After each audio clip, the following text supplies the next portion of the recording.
उत्तराखंड की हर खबर, सरकार के कामकाज पर रहेगी पैनी नजर।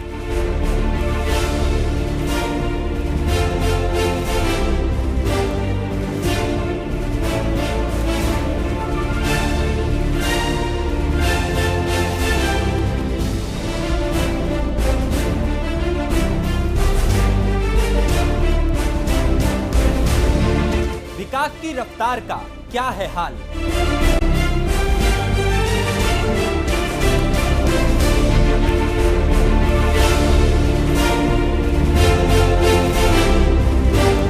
भ्रष्टाचार के मुद्दों को करते रहेंगे उजागर।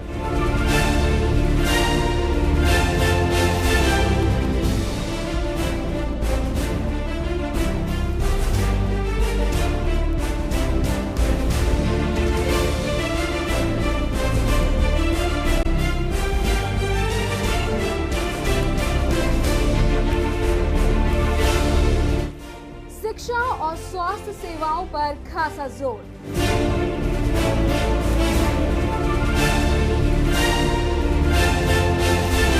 सिर्फ यहाँ तो देखते रहिए हिमालय न्यूज।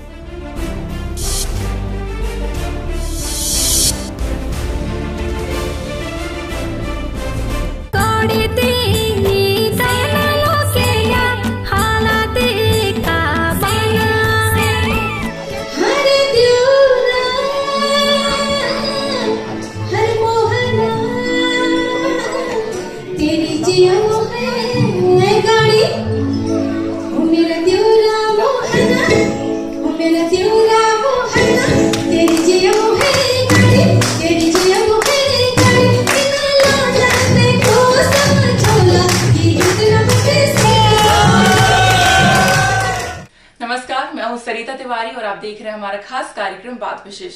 आज बात विशेष में हम आपको रूबरू कराएंगे एक ऐसी हस्ती से, एक ऐसी कलाकार से जिन्होंने गायकी की दुनिया में अपनी अलग पहचान बनाई, जो आज उत्तराखंड की शान है। और साथ ही साथ उन्होंने गढ़वाल, कुमाऊं और जौनसार की भाषा में 3000 से ज्यादा गाने गाए। तो चलिए स्वागत करते हैं उनका, जिन्होंने भारत ही नहीं बल्कि विदेश में भी हमारे भारत देश का नाम रोशन कर रही हैं। रेशमा जी, आपका बहुत बहुत स्वागत है हमारे कार्यक्रम में। धन्यवाद आप लोगों का भी। रेशमा जी, आप जो है उत्तराखंड की शान है और आज आप जो है लाखों महिलाओं की प्रेरणा है। तो सबसे पहले आप हमारे दर्शकों को बताएं कि आपका सिंगिंग का, गायकी का सफर कैसे शुरू हुआ? क्या आपको बचपन से ही गाने का शौक रहा है? आप लोगों ने बहुत अच्छा सवाल मेरे से पूछा है। मैं ये कहना चाहूँगी कि मेरे जो संगीत की जो शुरुआत हुई जीवन की, मुझे बचपन से जब मैं अपने होश संभाले स्कूल से, जब मैं अपने स्कूल में जब जाने लग गई तो 15 अगस्त 26 जनवरी में जब भी प्रोग्राम होते थे तो कोई भी कविता मैं अपने टीचर के आगे मतलब सुर में गाते थे, सुर ताल के साथ। तो वहीं से मेरी जीवन की शुरुआत हुई है। तो आपको बचपन से ही शौक रहा है गाने का और आपने स्कूल में ही जो है आपको लगा कि आपको गाना गाना चाहिए। तो क्या आपने गाने के लिए कोई कोचिंग ली या किस तरह है कि आप गाने गाती हैं? हाँ बिल्कुल, मैंने वैसे तो बहुत बड़े MA BSc तो मैंने संगीत से नहीं की, लेकिन फोक क्लासिकल मैंने ज़रूर सीखा हुआ है। जो हमारे पहाड़ी फोक जो गीत होते हैं वो पहाड़ी क्लासिकल मैंने सीखा है। क्या आपकी फैमिली आपको सपोर्ट करती थी जब आपको गाने का शौक आया कि आपको सिंगिंग में अपने करियर जो है बनाना है? तो फैमिली ने आपको सपोर्ट किया? जब मेरी शुरुआत हुई स्कूल के टाइम से, तो अब तो खैर बहुत सपोर्ट करते हैं, सब बोलते हैं हमारे बच्चों के अंदर टैलेंट है, माँ बाप सपोर्ट करते हैं। बट मेरे साथ ऐसा नहीं था। जब मैं स्कूल में गाती थी और हमारे एक ग्रुप बन गया था स्कूल का, तो मैं जब आगे जाती थी प्रोग्रामों में देने में, तो मेरी जो फैमिली को लोग बहुत टॉर्चर करते थे कि भाई आपकी बेटी तो गाने लग गए है, ये है वो है। हमारी लड़कियों इस समाज में, हमारे समाज में गाया नहीं जाता, समाज में कोई और गाते हैं। तो मेरी माँ थी, आज मेरी मम्मी पापा नहीं है मेरे बीच में, तो मेरी माँ ने मेरे पापा ने बोला इस लड़की को घर में हम नहीं पढ़ाएंगे, स्कूल ही नहीं पढ़ाते, ये लड़की तो गाना गाती है, लोग बोलते हैं आपकी बेटी क्यों गाती है। तो मेरी मम्मी ने मुझे ही सपोर्ट करा कि कोई बात नहीं, मैं अपनी बेटी पे मुझे विश्वास है कि मेरी बेटी कभी गलत रास्ता नहीं चुन सकती है और मैं अपनी बेटी को सपोर्ट करती हूँ। मुझे किसी सपोर्ट तो औरों ने नहीं किया, लेकिन जो सपोर्ट मुझे मिली है मेरे माँ का आशीर्वाद मेरे साथ है। मैम, आपको बचपन से ही गाने का शौक रहा, बता रही हैं कि आपको स्कूल से ही गाने का शौक रहता था, आप कविताएं भी काफी लहजे में गाती थी, का सब आपकी तारीफ किया करते थे। तो वो कौन सी उम्र थी जब आपने जो है एक बड़ा चांस आपको मिला कि आप जो है बड़ी स्टेज पे आप गाएं और लोग आपको पहचाने? आप लोगों ने मुझे बहुत अच्छा सवाल जो पूछा है कि मेरी शुरुआत किस मंच से हुई जहाँ मुझे एक बड़ा सा प्रोग्राम गाने का मौका मिला। मेरे गुरुजी हैं जिन्होंने मुझे शिक्षा भी दी है, सुबत सिंह केंतुरा जी। मेरा फर्स्ट प्रोग्राम जो लगा लखनऊ में, उस समय हमारे मुख्यमंत्री नित्यानंद स्वामी जी थे, उनके सामने जब मैंने अपना पहाड़ का गीत गाया तो उनके आंखों में गदगद एक आंसू टपके कि ये बेटी, आज ऐसा लग रहा है कि पूरा उत्तराखंड आंखों के सामने झलक रहा है कि आप पहाड़ अभी हमारे सामने हैं। तो उनके बीच में मेरी शुरुआत बस वहीं से हुई और फिर उसके बाद मेरी एक गाने की रिकॉर्डिंग हुई जो कि दिल्ली में हुई थी। तो कौन सा गाना था जिसकी जो है आपको रिकॉर्डिंग करने का मौका मिला और जिससे कहते हैं ना आपके करियर को एक थोड़ा सा धक्का लगा, आप आगे बढ़ी उससे? तो गाना जरा बताएं हमारे दर्शकों को, थोड़ा गुनगुना भी दीजिए हमारे दर्शकों के लिए। जो मेरी शुरुआत, जो मेरा सबसे पहले गाना जिससे मेरा एक नाम बना, मैं आप लोगों के बीच में गाना चाहूँगी। दिल्ली में मेरी रिकॉर्डिंग हुई थी। उत्तराखंड की देवा भूमि लग सबूत प्यारी, उत्तराखंड की देवा भूमि लग सबूत प्यारी, बर्फीली हवा ठंडो पानी पिया दुनिया सारी, उत्तराखंड की देवा भूमि लग सबूत प्यारी, बर्फीली हवा ठंडो पानी पिया दुनिया सारी। ये गीत की मेरी शुरुआत हुई थी और इसी गाने से सब लोगों के बीच में मेरी एक पहचान बनी, जो आप लोगों के सामने मैंने ये गाना गुनगुनाया है। वाकई में रेशमा जी, आपने जो गाना हमारे दर्शकों को सुनाया, वाकई में ऐसा लग रहा था कि उत्तराखंड की जो वादियां पहाड़ हैं बिल्कुल यहीं पर महसूस हो गए। और साथ ही साथ हमने सुना है कि आप भारत में नहीं विदेश में जाकर भी गाना गाती हैं, और जो हमारे स्टेट उत्तराखंड की जो भाषा हैं, गढ़वाल, कुमाऊं और जौनसा, इनमें आप गाना गाती हैं। तो जब आप विदेश जाती हैं तो विदेश के लोगों का क्या रिस्पांस रहता है? अभी हमने सुना है कि आप हाल ही में न्यूजीलैंड गई थी, गजेंद्र जो राणा जी हैं उनका आपने उनके साथ स्टेज शो पे परफॉर्मेंस दिया था। तो कैसा आपका अनुभव रहा, वहाँ के लोगों का क्या रिस्पॉन्स जो है आपको मिला?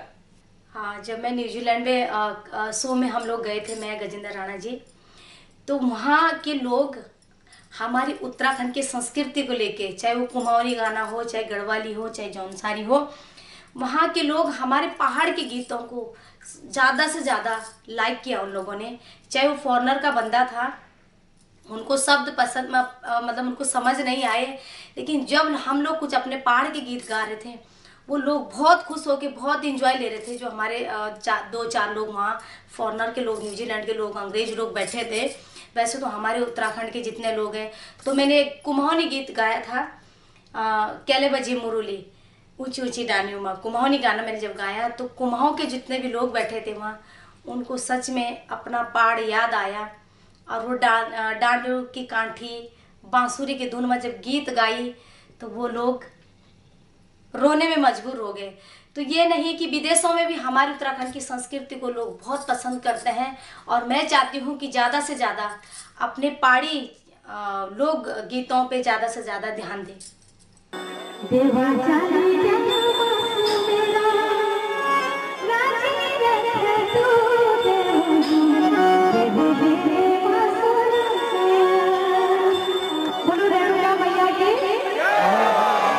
तो आप जो है हमारे देश में नहीं यानी विदेश में जाकर भी आप वहाँ के लोगों को आपने पहाड़ों वादियों की जो है आवाज़ वहाँ तक पहुँचाई, उनको बहुत अच्छा लगा जैसे आपने बताया।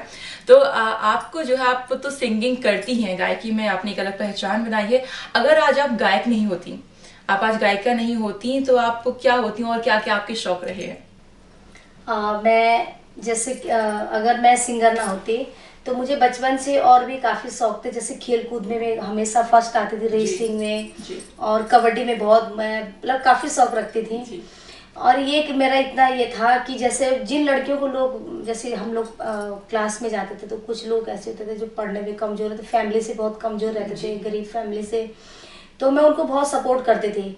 मैं घर से अपने, जैसे मेरी किताबें हो गई या कॉफ़ी हो गई, तो कुछ ऐसे थे बहुत गरीब फैमिली की होती थी, तो मैं उनको बहुत सपोर्ट करती थी। आज भी मैं ये बोलना चाहती हूँ कि आज भी मैं सिंगिंग के साथ भी बहुत सारी महिलाओं की, ऐसी जो बहुत सारी महिलाओं की मैं हेल्प करती हूँ। जैसे उनको कोई फैमिली से परेशानी है तो उनके फैमिली में जाके बैठती हूँ, बात करती हूँ। कोई उनको कोई दिक्कत है तो उनकी दिक्कतों को सॉल्व करती हूँ। और तो आप चाहती हैं कि वो महिलाएं भी आगे बढ़े जो किसी वजह से, या कह सकते हैं फाइनेंशियली प्रॉब्लम या फैमिली से जो प्रॉब्लम्स हैं उनकी वजह से नहीं आगे बढ़ पाती हैं। तो बहुत अच्छी बात है कि आप इतनी महिलाओं की हेल्प करती हैं उनके लिए, और आज आप एक प्रेरणा भी हैं। जी जी जी। तो आप जो इतने सारे गाने गा चुकी हैं, तो आपका आज तक का फेवरेट सॉन्ग कौन सा रहा है जो आप गाई हो और लोगों ने काफी ज्यादा पसंद किया हो? वैसे तो आपको आपके सारे गाने हम लोगों को पसंद हैं, तो कोई एक गाना जो पर्सनली आपको पसंद हो? वैसे तो मेरे मतलब इतने गाने की मुझे याद भी नहीं है। मैंने कुमाऊनी, गढ़वाली और नेपाली भी मैंने गा रखे हैं। नेपाली भी? जी जी। लेकिन एक जो मेरा फेवरेट सॉन्ग रहा, अब है, मैं जौनसार जौनपुर की बेटी हूँ, उत्तराखंड की बेटी हूँ, पर वहाँ का एक मेरा गाना आया था। वो हमारे यहाँ एक दिवाली होती है, तो उस समय क्या होता है कि हमारे पहाड़ के कल्चर में ये होता है कि अपनी जो ड्रेस, मेरी जो जौनसारी और जो रवाई की हमारी जो ड्रेस होती है, अपना श्रृंगार, अपना जेवर पूरा पहन के, नथ लगा के, कंठी लगा के, तुंगल लगा के, बुलाक लगा के वो लोग आते। मैं बल्कि उसी ड्रेस में, मैं विदेश में शो भी किया तो उसी में जाती हूँ। तो वो एक गाना मैंने गाया था, हो नाकनो थोली कानु तुंगेला टाटू दोलाइया तय तो ओ बाठेणी उरेली मिला टाटू दोलाइया तय तो बिसु के संग रांदी के नेड़े तुराड़ी आई जाया मायते ओ बाठेणी उरेली मिला टाटू दोलाइया तय तो। ये जो गाना है इसमें यह है कि दूसरे गांव की एक जो जैसे होती है बेटियां ससुराल जाती हैं, तो वो इधर की गांव से ससुराल से वो संदेश देती है अपने बाजू, हाँ, संदेश देती है कि ना कि नथ बुलाक पहन के लाना, कंठी पहन के आना आप लोग, और हम अपने गांव की जो तिवारी में हमारे यहाँ तांदी लगती है, उसमें सब महिलाएं इकट्ठी होती हैं और अपने सब एक त्योहार मनाते हैं। उसमें पूरा हमारे जो पूरा कल्चर की जो होते हैं, नाग नथ सब कुछ अपना पहन के, उस पे मैंने ये गाना गाया। और ये गाना मेरा बहुत लोगों ने इस गाने को पसंद करा। तो बाकी आपका पर्सनली फेवरेट गाना रहा है, मैं ये कहूंगी, बहुत ज्यादा लाइक करती हूँ अपने अभी। तो मैं आपसे ये पूछना चाहूंगी, आप सिंगिंग में अपनी करियर में आज मतलब जो है आप इस मुकाम पर आ गई हैं, तो आपकी आगे की क्या प्लानिंग है? आप किस लेवल पे अपने जो है इस करियर को ले जाना पसंद करेंगी? मेरा ये है कि चलो जब तक हम लोग अभी क्या है, हम सिंगर तो यही है कि भाग दौड़ काफी रहेगी। आज मेरा दिल्ली में कार्यक्रम है, या हिमाचल में कार्यक्रम है, या मुंबई में कार्यक्रम है। अभी तो स्ट्रगल कर ही रहे हम लोग, लेकिन मेरी सोच यही है कि मेरी जैसी बहनें कितनी होगी कि जिनको आज भी मौका नहीं मिल रहा होगा, लेकिन मैं उन बहनों के लिए, मेरी जो सोच है, मैं सरकार से भी हेल्प लूँगी कि मैं एक क्लासिकल का अपना एक स्कूल खोलूँगी, जिसमें कि बहुत सारी मेरी बहनें ऐसी हैं कि जिनको मैं संगीत की प्रेरणा दे पाऊँ, और ख़ास करके वो प्रेरणा दूँगी कि जो हमारे लोक कल्चर, लोक संगीत जो आज बिल्कुल विलुप्त हो रहा है, उन चीज़ों को मैं अपने आने वाली पीढ़ी, हमारे जो बच्चे हैं आज, जो उनको पता ही नहीं कि हमारे बाजूबंद क्या होते हैं, उनको ये पता ही नहीं कि छोड़े छपेला क्या होता है, तांदी क्या होती है, रासू क्या होता है, धुएं क्या होता है, बाजू कुछ नहीं उन लोगों को पता। लेकिन मैं ये संदेश देना चाहूँगी कि जो हमारे पूर्वजों ने हमारे संगीत और हमारे कल्चर को जो जिंदा रखा, वो आज भी जिंदा रहे। हमारी नई पीढ़ी को मैं ये संदेश देना चाहती हूँ कि मेरी जो सोच है कि मैं एक संगीत स्कूल खोलना चाहूँगी, और संगीत स्कूल में जितने भी हमारे वाद्य यंत्र होते हैं उनके ऊपर लोगों को जिंदा करना है कि हमारे ये ढोल दमाव थे, ये हमारे यहाँ रणसिंगा बजता था, ये हमारे यहाँ पांडव में एक गीत गाया जाता था। तो वो चीज़ें मेरी जो सोच है कि मैं ज़्यादा से ज़्यादा अपने फोक कल्चर में ज़्यादा ध्यान दूँगी। फिलहाल वक्त थी छोटे से ब्रेक का। ब्रेक के बाद रेशमा जी के गीत संगीत की चर्चा इसी तरह बरकरार है। आप सबने दुनिया भर में क्या मिसाल बनाई है, जिस सफाई से आपने कचरा वहीं फेंक दिया, और मन्नू आंटी क्या कूड़ा फेंकती हैं। ओलंपिक्स के गोला फेंकने वाले भी शर्मा जाएं। और ये देखिए, लक्ष्मी भाभी की सफाई तो गांव-गांव में प्रसिद्ध है। हमारे सुखिया भैया मन की करते, जहां सोचा वहीं शौच कर दिया।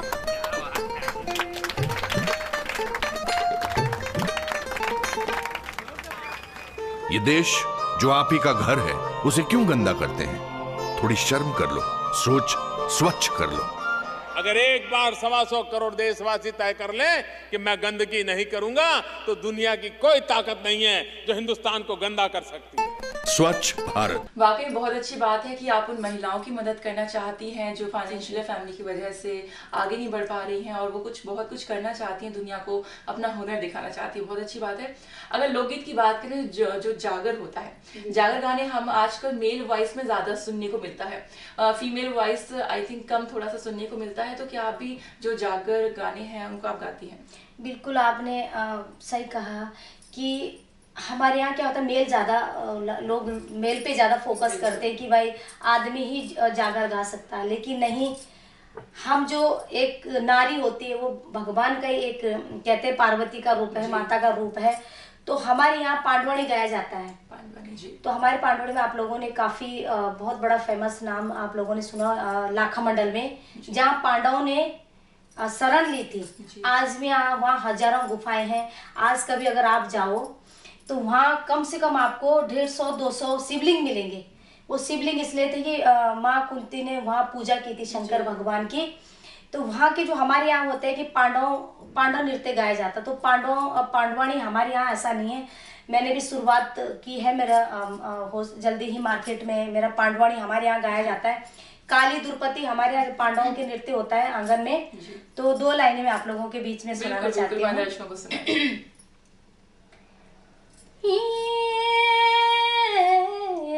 पैदा हुआ मेरे चौरी की कालिका, और पैदा हुई जाया मेरी देवी भगवती।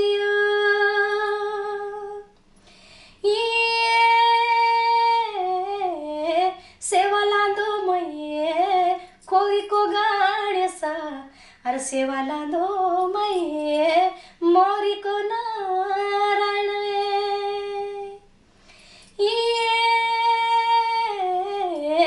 ये नाची जाओ मेरे चौरी की कालिका, और नाची जाओ मेरा ये 5 ना पांडव।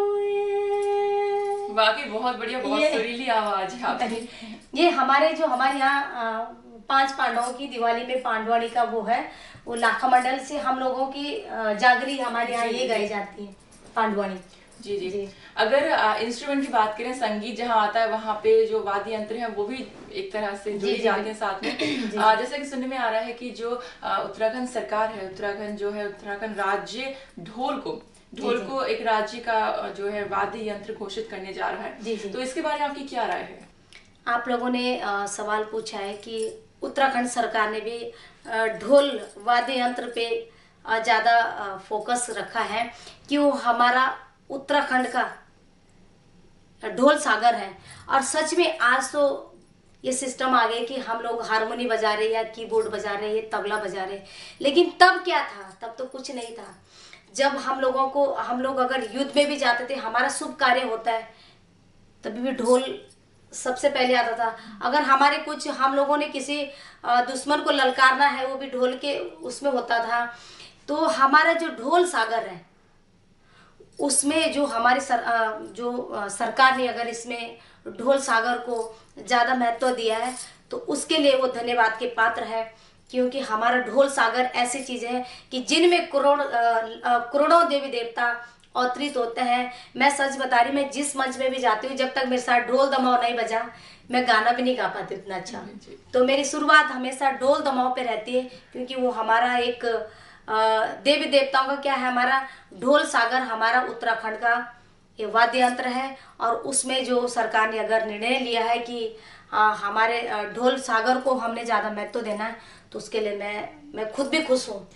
जो ढोल वाद्य यंत्र है, आपको क्या लगता है कि पहले ढोल जो है संगीत में काफ़ी जो है लोग इसको इस्तेमाल करते थे, लेकिन आज की बात करें, आज की युवा पीढ़ी की बात करें, जो संगीत के शौकीन हैं वो ढोल की जगह तबले और ढोलक का जो है इस्तेमाल करने लगे हैं। तो आपको नहीं लगता है कहीं ना कहीं ढोल जो है लुप्त होता जा रहा है? आप लोगों का ये सवाल भी ज़्यादा गहराई में सोचूंगी मैं भी।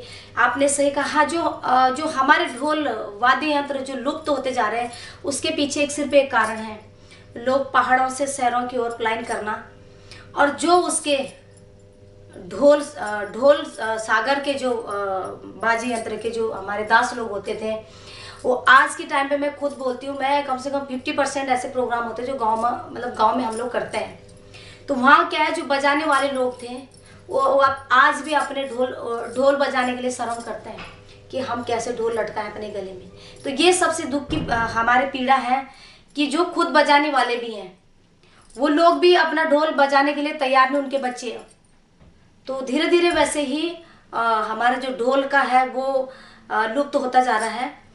और मैं यही बोलना चाहती हूँ कि अगर सरकार जैसे कह रहे हैं कि ढोल सागर पे ज़्यादा जोर दे रहे हैं, तो हो सके हाँ, जो आप लोगों ने एक ढोल की जो बात करी कि हमारे ढोल लुप्त होते जा रहे हैं, उसके पीछे कुछ कारण ऐसे भी हैं, जैसे कि पहाड़ों से लोग शहर पलायन हो रहा है हमारा। तो उसके पीछे जो हमारे बजाने वाले लोग होते थे, हमारे दास लोग, वो आज भी अगर कहीं है 50% अगर कहीं गांव में है भी लोग, तो जो उनकी अभी जो नई पीढ़ी है वो खुद भी शर्माते हैं कि हम ढोल कैसे लटकाएं गले में। सबसे बड़ी दुख की बात है, मैं तो हर गांव में प्रोग्राम देती हूँ तो कभी मैं डिमांड करती हूँ कि भैया मुझे तो ढोल चाहिए, क्योंकि ढोल के बराबर संगीत नहीं है। हमारे 10 म्यूजिक लगे होंगे, ढोल अकेला है तो माहौल अलग ही बना देगा। तो कुछ पीड़ा हमारी ये भी है कि जो हमारे खुद बजाने वाले थे वो गाँव में ही नहीं आज भी।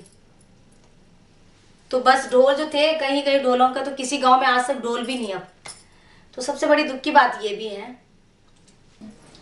तो मैम आपसे एक आखिरी सवाल है कि आपको आज जो है, आप लाखों महिलाओं की प्रेरणा है, काफ़ी महिलाएं आपको जानती हैं, और आप उन महिलाओं को क्या संदेश देना चाहेंगी जो आज बहुत सारा टैलेंट अपने पास रखती हैं, लेकिन बहुत सारी बंदिशों और मुश्किलों के कारण अपने टैलेंट को दुनिया के सामने, अपने हुनर को नहीं ला पाती हैं?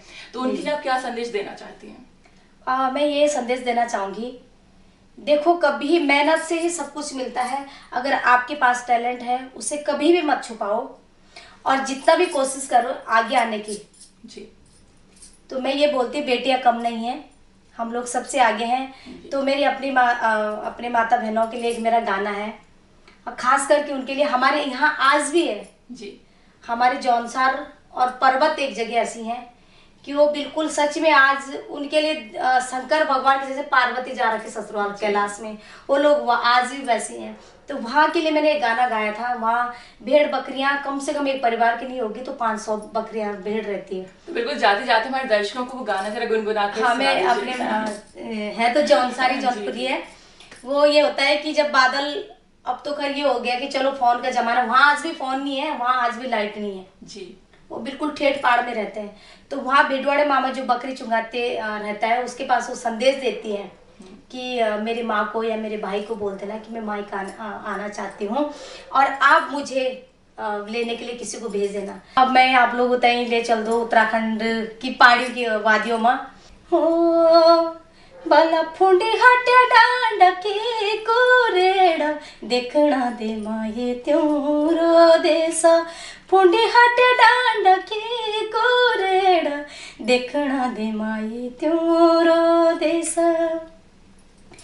बाजता कराली बजना, हो गैरा बाजोंदाले बाणा।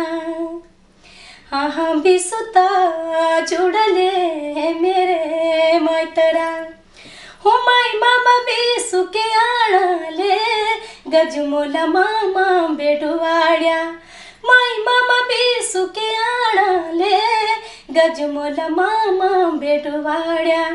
पुंडी हट डांड की कोरेड़ा, देखना दे माये त्योरो देश। ये गीत आप लोग का दगड़ा घे कुरेड़ फुंड हट जा मैं अपना मैथ की खुद लगी छ और यो संदेश सब अपना भेड़ी तय में दे दो कि तुम देश विदेश में रही अपनो गांव अपनो मुल्क अपनी पहाड़ी भाषा अपनी डोकरी पुंगड़ी कदी नहीं बिसरी। ये संदेश में सब तय देना बिल्कुल वाकई बहुत खूबसूरत, बिल्कुल उत्तराखंडी पहाड़ वादियों का बिल्कुल महसूस हमने अभी यहीं पे कर लिया आपके साथ। जाते जाते वक्त की थोड़ी कमी है तो आपसे विदा लेना होगा यहाँ पर हमें। आप हमारी कार्यक्रम में आए, हिमालयन न्यूज तय में बहुत सारी शुभकामना दे, बद्री विशाल भगवान आप तय खूब शक्ति दे और उत्तराखंड की माटी उत्तराखंड की भाषा उत्तराखंड के ढोल वाद्यों तय आप दुनिया तक पहुंचाएंगे शब्दों तय बहुत सारी शुभकामनाएं आप लोगों तक। नमस्कार, थैंक यू। आज बात विशेष में आप रूबरू हुए रेशमा शाह जी से और उनकी जर्नी के बारे में आपने जाना। हम फिर हाजिर होंगे एक और कलाकार के साथ, तब तक के लिए मुझे दीजिए अनुमति और आप देखते रहिए हिमालय न्यूज। नमस्कार।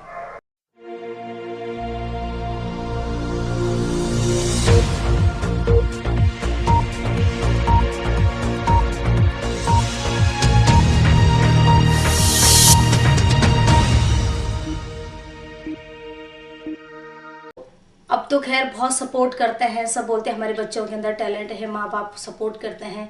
बट मेरे साथ ऐसा नहीं था। जब मैं स्कूल में गाती थी और हमारे एक ग्रुप बन गया था स्कूल का, तो मैं जब आगे जाती थी प्रोग्रामों में देने में तो मेरी जो फैमिली को लोग बहुत टॉर्चर करते थे कि भाई आपकी बेटी तो गाने लग गए है, ये है वो है। हमारे लड़कियों इस समाज में हमारे समाज में गाया नहीं जाता, समाज में कोई और गाते हैं। तो मेरी माँ थी, आज मेरी मम्मी पापा नहीं है मेरे बीच में, तो मेरी माँ ने मेरे पापा ने बोला इस लड़की को घर में हम नहीं पढ़ाएंगे, स्कूल ही नहीं पढ़ाते, ये लड़की तो गाना गाती है, लोग बोलते हैं आपकी बेटी क्यों गाती है। तो मेरी मम्मी ने मुझे ही सपोर्ट करा कि कोई बात नहीं, मैं अपनी बेटी पे मुझे विश्वास है कि मेरी बेटी कभी गलत रास्ता नहीं चुन सकती है और मैं अपनी बेटी को सपोर्ट करती हूँ। मुझे किसी सपोर्ट तो औरों ने नहीं किया, लेकिन जो सपोर्ट मुझे मिली है मेरे माँ का आशीर्वाद मेरे साथ है। मैम आपको बचपन से ही गाने का शौक रहा, बता रही हैं कि आपको स्कूल से ही गाने का शौक रहता था, आप कविताएं भी काफ़ी लहजे में गाती थी, सब आपकी तारीफ किया करते थे। तो वो कौन सी उम्र थी जब आपने जो है एक बड़ा चांस आपको मिला कि आप जो है बड़ी स्टेज पे आप गाएं और लोग आपको पहचानें? आप लोगों ने मुझे बहुत अच्छा सवाल जो पूछा है कि मेरी शुरुआत किस मंच से हुई जहाँ मुझे एक बड़ा सा प्रोग्राम गाने का मौका मिला। मेरे गुरुजी हैं जिन्होंने मुझे शिक्षा भी दी है, सुबत सिंह केंतुरा जी। मेरा फर्स्ट प्रोग्राम जो लगा लखनऊ में, उस समय हमारे मुख्यमंत्री नित्यानंद स्वामी जी थे, उनके सामने जब मैंने अपना पहाड़ का गीत गाया तो उनके आंखों में गदगद एक आंसू टपके कि ये बेटी आज ऐसा लग रहा है कि पूरा उत्तराखंड आंखों के सामने झलक रहा है कि आप पहाड़ अभी हमारे सामने हैं। तो उनके बीच में मेरी शुरुआत बस वहीं से हुई और फिर उसके बाद मेरी एक गाने की रिकॉर्डिंग हुई जो कि दिल्ली में हुई थी। तो कौन सा गाना था जिसकी जो है आपको रिकॉर्डिंग करने का मौका मिला और जिससे कहते हैं ना आपके करियर को एक थोड़ा सा धक्का लगा, आप आगे बढ़ी उससे? तो गाना जरा बताएं हमारे दर्शकों को, थोड़ा गुनगुना भी दीजिए हमारे दर्शकों के लिए। जो मेरी शुरुआत, जो मेरा सबसे पहले गाना जिससे मेरा एक नाम बना, मैं आप लोगों के बीच में गाना चाहूँगी। दिल्ली में मेरी रिकॉर्डिंग हुई थी। उत्तराखंड की देवा भूमि लग सबूत प्यारी, उत्तराखंड की देवा भूमि लग सबूत प्यारी, बर्फीली हवा ठंडो पानी पिया दुनिया सारी, उत्तराखंड की देवा भूमि लग सबूत प्यारी, बर्फीली हवा ठंडो पानी पिया दुनिया सारी। ये गीत की मेरी शुरुआत हुई थी और इसी गाने से एक सब लोगों के बीच में मेरी एक पहचान बनी, जो आप लोगों के सामने मैंने गाना गुनगुनाया है। वाकई में रेशमा जी, आपने जो गाना हमारे दर्शकों को सुनाया, वाकई में ऐसा लग रहा था कि उत्तराखंड की जो वादियां पहाड़ हैं बिल्कुल यहीं पर महसूस हो गए। और साथ ही साथ हमने सुना है कि आप भारत में नहीं विदेश में जाकर भी गाना गाती हैं, और जो हमारी स्टेट उत्तराखंड की जो भाषा हैं गढ़वाल, कुमाऊं और जौनसा, इनमें आप गाना गाती हैं। तो जब आप विदेश जाती हैं तो विदेश के लोगों का क्या रिस्पांस रहता है? अभी हमने सुना है कि आप हाल ही में न्यूजीलैंड गई थी, गजेंद्र जो राणा जी हैं आपने उनके साथ स्टेज शो पे परफॉर्मेंस दिया था। तो कैसा आपका अनुभव रहा, वहाँ के लोगों का क्या रिस्पॉन्स जो है आपको मिला? हाँ, जब मैं न्यूजीलैंड में शो में हम लोग गए थे, मैं गजेंद्र राणा जी, तो वहाँ के लोग हमारी उत्तराखंड की संस्कृति को लेके, चाहे वो कुमाऊनी गाना हो, चाहे गढ़वाली हो, चाहे जौनसारी हो, वहाँ के लोग हमारे पहाड़ के गीतों को ज़्यादा से ज़्यादा लाइक किया उन लोगों ने। चाहे वो फॉरेनर का बंदा था, उनको शब्द पसंद मतलब उनको समझ नहीं आए, लेकिन जब हम लोग कुछ अपने पहाड़ के गीत गा रहे थे, वो लोग बहुत खुश होके बहुत इंजॉय ले रहे थे। जो हमारे 2-4 लोग वहाँ फॉरेनर के लोग, न्यूजीलैंड के लोग, अंग्रेज लोग बैठे थे, कि जो होते नाग नथ सब कुछ अपना पहन के, उस पर मैंने एक गाना गाया और ये गाना मेरा बहुत लोगों ने इस गाने को पसंद करा। तो वाकई आपका पर्सनली फेवरेट गाना रहा है, मैं ये कहूँगी। बहुत ज्यादा लाइक करती हूँ अपने अभी। तो मैं आपसे ये पूछना चाहूंगी, आप सिंगिंग में अपनी करियर में आज मतलब जो है आप इस मुकाम पर आ गई हैं, तो आपकी आगे की क्या प्लानिंग है? आप किस लेवल पे अपने जो है इस करियर को ले जाना पसंद करेंगी? मेरा ये है कि चलो जब तक हम लोग अभी क्या है, हम सिंगर तो यही है कि भाग दौड़ काफी रहेगी। आज मेरा दिल्ली में कार्यक्रम है, या हिमाचल में कार्यक्रम है, या मुंबई में कार्यक्रम है। अभी तो स्ट्रगल कर ही रहे हम लोग, लेकिन मेरी सोच यही है कि मेरी जैसी बहनें कितनी होगी कि जिनको आज भी मौका नहीं मिल रहा होगा, लेकिन मैं उन बहनों के लिए, मेरी जो सोच है, मैं सरकार से भी हेल्प लूँगी कि मैं एक क्लासिकल का अपना एक स्कूल खोलूँगी, जिसमें कि बहुत सारी मेरी बहनें ऐसी हैं कि जिनको मैं संगीत की प्रेरणा दे पाऊँ, और ख़ास करके वो प्रेरणा दूँगी कि जो हमारे लोक कल्चर, लोक संगीत जो आज बिल्कुल विलुप्त हो रहा है, उन चीज़ों को मैं अपने आने वाली पीढ़ी, हमारे जो बच्चे हैं आज, जो उनको पता ही नहीं कि हमारे बाजूबंद क्या होते हैं, उनको ये पता ही नहीं कि छोड़े छपेला क्या होता है, तांदी क्या होती है, रासू क्या होता है, धुएं क्या होता है, बाजू कुछ नहीं उन लोगों को पता। लेकिन मैं ये संदेश देना चाहूँगी कि जो हमारे पूर्वजों ने हमारे संगीत और हमारे कल्चर को जो जिंदा रखा, वो आज भी जिंदा रहे। हमारी नई पीढ़ी को मैं ये संदेश देना चाहती हूँ कि मेरी जो सोच है कि मैं एक संगीत स्कूल खोलना चाहूँगी, और संगीत स्कूल में जितने भी हमारे वाद्य यंत्र होते हैं उनके ऊपर लोगों को जिंदा करना है कि हमारे ये ढोल दमाव थे, ये हमारे यहाँ रणसिंगा बजता था, ये हमारे यहाँ पांडव में एक गीत गाया जाता था। तो वो चीज़ें मेरी जो सोच है कि मैं ज़्यादा से ज़्यादा अपने फोक कल्चर में ज़्यादा ध्यान दूँ। जी, फिलहाल वक्त ही छोटे से ब्रेक का। ब्रेक के बाद रेशमा जी के गीत संगीत की चर्चा इसी तरह बरकरार है। आप सबने दुनिया भर में क्या मिसाल बनाई है, जिस सफाई से आपने कचरा वहीं फेंक दिया। और मन्नू आंटी क्या कूड़ा फेंकती हैं, ओलंपिक्स के गोला फेंकने वाले भी शर्मा जाएं। और ये देखिए, लक्ष्मी भाभी की सफाई तो गांव-गांव में प्रसिद्ध है। हमारे सुखिया भैया मन की करते, जहां सोचा वहीं शौच कर दिया।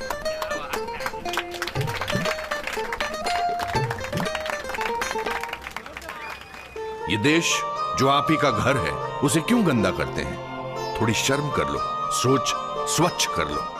अगर एक बार 125 करोड़ देशवासी तय कर लें कि मैं गंदगी नहीं करूंगा, तो दुनिया की कोई ताकत नहीं है जो हिंदुस्तान को गंदा कर सकती है। स्वच्छ भारत वाकई बहुत अच्छी बात है कि आप उन महिलाओं की मदद करना चाहती हैं जो फाइनेंशियल फैमिली की वजह से आगे नहीं बढ़ पा रही हैं, और वो बहुत कुछ करना चाहती हैं, दुनिया को अपना हुनर दिखाना चाहती हैं। बहुत अच्छी बात है। अगर लोकगीत की बात करें, जो जागर होता है, जागर गाने हम आजकल मेल वॉइस में ज़्यादा सुनने को मिलता है, फीमेल वॉइस आई थिंक कम थोड़ा सा सुनने को मिलता है। तो क्या आप भी जो जागर गाने हैं उनको आप गाती हैं? बिल्कुल, आपने सही कहा कि हमारे यहाँ क्या होता है, मेल ज़्यादा, लोग मेल पे ज़्यादा फोकस करते हैं कि भाई आदमी ही जागर गा सकता है, लेकिन नहीं, हम जो एक नारी होती है वो भगवान का एक, कहते हैं पार्वती का रूप है, माता का रूप है। तो हमारे यहाँ पांडवाणी गाया जाता है। तो हमारे पांडवाणी में आप लोगों ने काफ़ी बहुत बड़ा फेमस नाम आप लोगों ने सुना, लाखा मंडल में, जहाँ पांडवों ने शरण ली थी। आज भी वहाँ हजारों गुफाएं हैं। आज कभी अगर आप जाओ तो वहाँ कम से कम आपको 150-200 शिवलिंग मिलेंगे। वो शिवलिंग इसलिए थे कि माँ कुंती ने वहाँ पूजा की थी शंकर भगवान की। तो वहाँ के जो हमारे यहाँ होते हैं कि पांडव नृत्य गाया जाता, तो पांडवाणी हमारे यहाँ ऐसा नहीं है। मैंने भी शुरुआत की है, मेरा जल्दी ही मार्केट में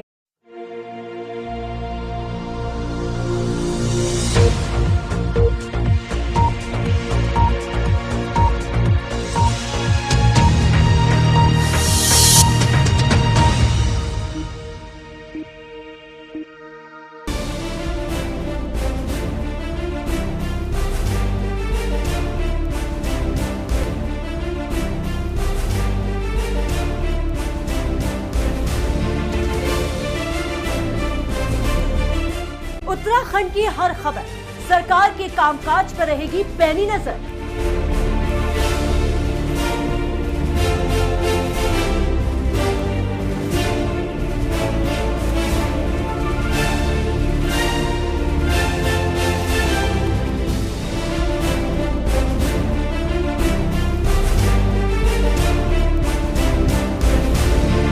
विकास की रफ्तार का क्या है हाल?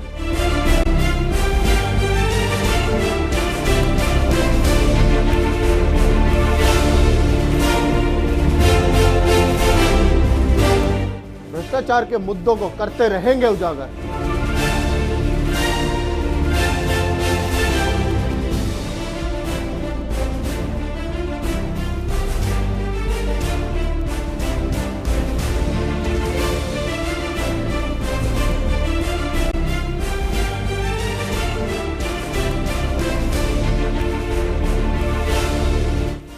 शिक्षा और स्वास्थ्य सेवाओं पर खासा जोर।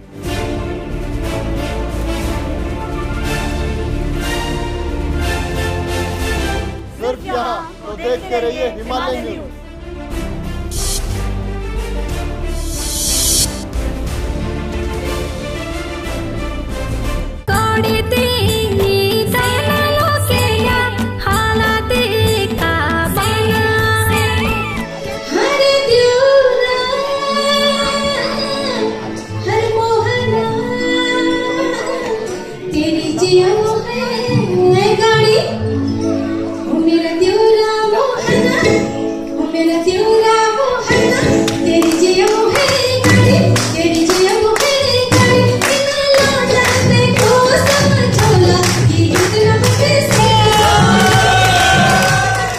नमस्कार, मैं हूं सरिता तिवारी और आप देख रहे हैं हमारा खास कार्यक्रम बात विशेष। आज बात विशेष में हम आपको रूबरू कराएंगे एक ऐसी हस्ती से, एक ऐसी कलाकार से जिन्होंने गायकी की दुनिया में अपनी अलग पहचान बनाई और जो आज उत्तराखंड की शान है। और साथ ही साथ उन्होंने गढ़वाल, कुमाऊं और जौनसार की भाषा में 3000 से ज्यादा गाने गाए।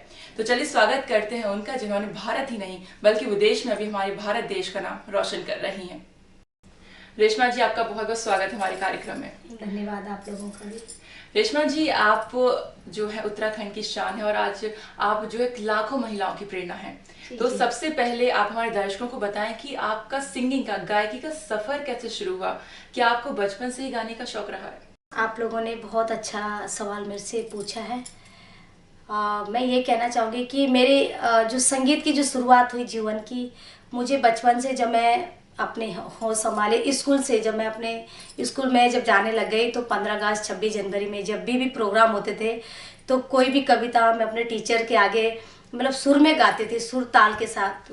तो वहीं से मेरी जीवन की शुरुआत हुई है। तो आपको बचपन से ही शौक रहा है गाने का और आपने स्कूल में ही जो है आपको लगा कि आपको गाना गाना चाहिए। तो क्या आपने गाने के लिए कोई कोचिंग ली या किस तरह है कि आप गाने गाती हैं? हाँ बिल्कुल, मैंने वैसे तो बहुत बड़े MA BSc तो मैंने संगीत से नहीं की, लेकिन फोक क्लासिकल मैंने ज़रूर सीखा हुआ है। जो हमारे पहाड़ी फोक जो गीत होते हैं वो पहाड़ी क्लासिकल मैंने सीखा है। क्या आपकी फैमिली आपको सपोर्ट करती थी जब आपको गाने का शौक आया कि आपको सिंगिंग में आपने करियर जो है बनाना है? तो फैमिली ने आपको सपोर्ट किया? जब मेरी शुरुआत हुई स्कूल के टाइम से, तो वैसे तो हमारे उत्तराखंड के जितने लोग हैं तो मैंने कुमाऊनी गीत गाया था। कैले बजी मुरली ऊंची ऊंची डानियों में, कुमाऊनी गाना मैंने जब गाया तो कुमाऊं के जितने भी लोग बैठे थे वहाँ, उनको सच में अपना पहाड़ याद आया। और वो डांडियों की कांठी बांसुरी की धुन में जब गीत गाई तो वो लोग रोने में मजबूर हो गए। तो ये नहीं कि विदेशों में भी हमारे उत्तराखंड की संस्कृति को लोग बहुत पसंद करते हैं और मैं चाहती हूँ कि ज़्यादा से ज़्यादा अपने पहाड़ी लोग गीतों पे ज़्यादा से ज़्यादा ध्यान दें।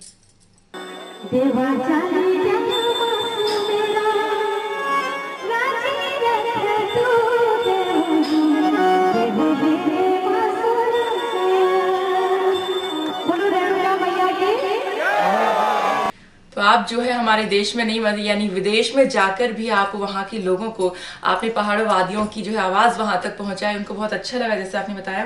तो आपको जो है आप तो सिंगिंग करती हैं, गायकी में आपने एक अलग पहचान बनाई है। अगर आज आप गायक नहीं होती, आप आज गायिका नहीं होती, तो आप क्या होती और क्या क्या आपके शौक रहे हैं? मैं जैसे अगर मैं सिंगर ना होती तो मुझे बचपन से और भी काफ़ी शौक थे। जैसे खेल कूद में मैं हमेशा फर्स्ट आती थी, रेसिंग में और कबड्डी में बहुत मैं मतलब काफ़ी शौक रखती थी।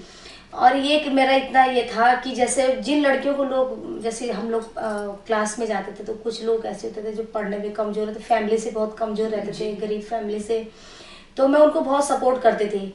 मैं घर से अपने, जैसे मेरी किताबें हो गई या कॉफ़ी हो गई, तो कुछ ऐसे थे बहुत गरीब फैमिली की होती थी, तो मैं उनको बहुत सपोर्ट करती थी। आज भी मैं ये बोलना चाहती हूँ कि आज भी मैं सिंगिंग के साथ भी बहुत सारी महिलाओं की ऐसी, जो बहुत सारी महिलाओं की मैं हेल्प करती हूँ।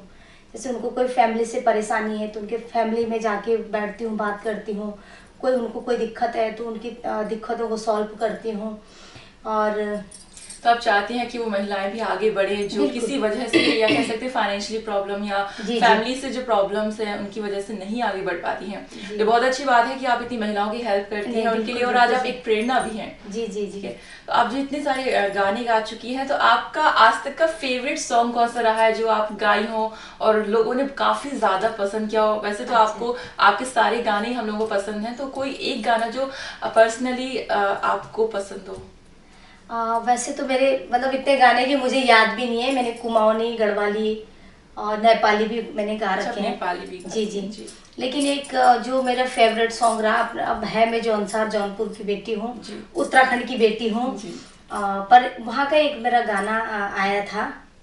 वो हमारे यहाँ एक दिवाली होती है, तो उस समय क्या होता है कि हमारे पहाड़ के कल्चर में ये होता है कि अपनी जो ड्रेस, मेरी जो जौनसारी जो रवाई की हमारी जो ड्रेस होती है, अपना श्रृंगार, अपना जेवर पूरा पहन के, नथ लगा के, कंठी लगा के, तुंगल लगा के, बुलाक लगा के वो लोग आते हैं। मैं बल्कि उसी ड्रेस में, मैं विदेश में शो भी किया तो उसी में जाती हूँ।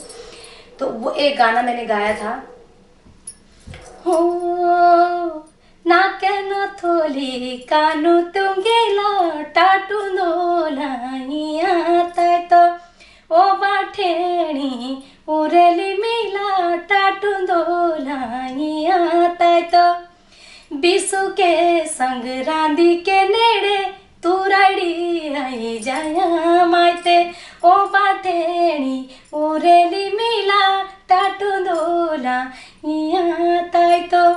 ये जो गाना है इसमें यह है कि दूसरे गांव की एक जो जैसे होती है बेटियां ससुराल जाती हैं, तो वो इधर की गांव से ससुराल से वो संदेश देती है अपने बाजू, हाँ, संदेश देती है कि ना कि नथ बुलाक पहन के लाना, कंठी पहन के आना आप लोग, और हम अपने गांव की जो तिवारी में हमारे यहाँ तांदी लगती है, उसमें सब महिलाएं इकट्ठी होती हैं और अपने सब एक त्योहार मनाते हैं। उसमें पूरा हमारे जो पूरा कल्चर, मेरा पांडवानी हमारे यहाँ गाया जाता है। काली दुर्पति हमारे यहाँ पांडवों के नृत्य होता है आंगन में। तो 2 लाइनें मैं आप लोगों के बीच में सुनाना चाहती हूँ।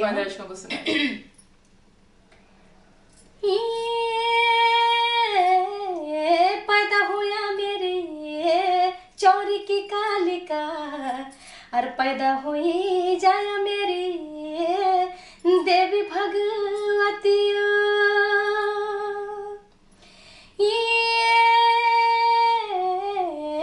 सेवा लांदो मैये कोई को गाड़े सा, अरे सेवा लांदो मैये मोरी को नारायण,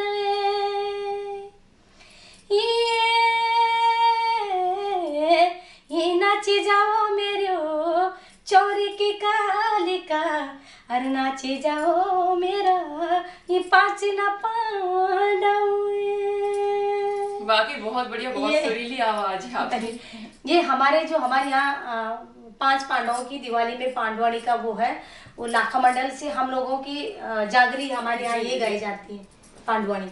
जी जी जी। अगर इंस्ट्रूमेंट की बात करें, संगीत जहाँ आता है वहाँ पे जो वाद्य यंत्र हैं वो भी एक तरह से जुड़ी जाते हैं साथ में।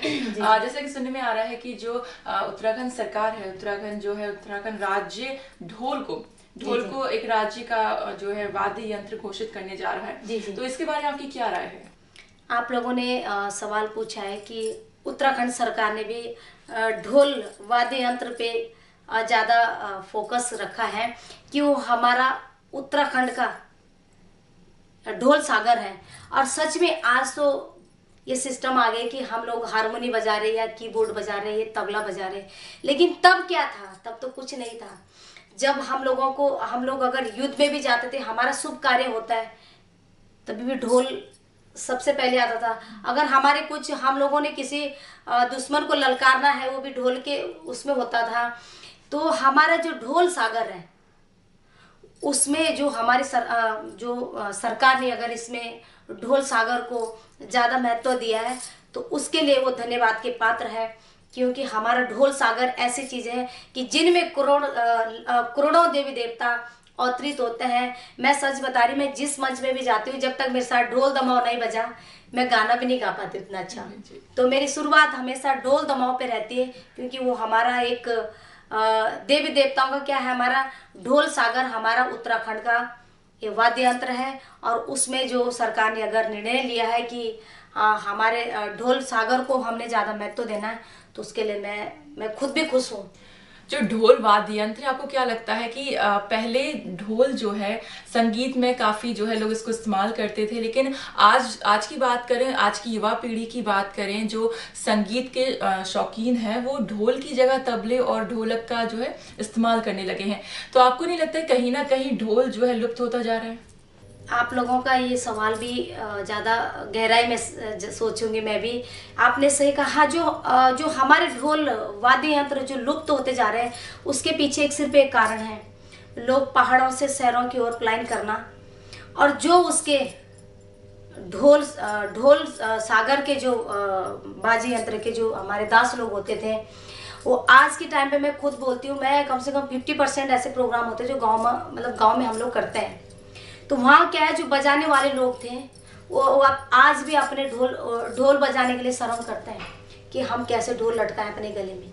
तो ये सबसे दुख की हमारे पीड़ा है कि जो खुद बजाने वाले भी हैं, वो लोग भी अपना ढोल बजाने के लिए तैयार नहीं, उनके बच्चे। तो धीरे धीरे वैसे ही हमारा जो ढोल का है वो लुप्त होता जा रहा है। और मैं यही बोलना चाहती हूँ कि अगर सरकार जैसे कह रहे हैं कि ढोल सागर पे ज़्यादा जोर दे रहे हैं, तो हो सके हाँ, जो आप लोगों ने एक ढोल की जो बात करी कि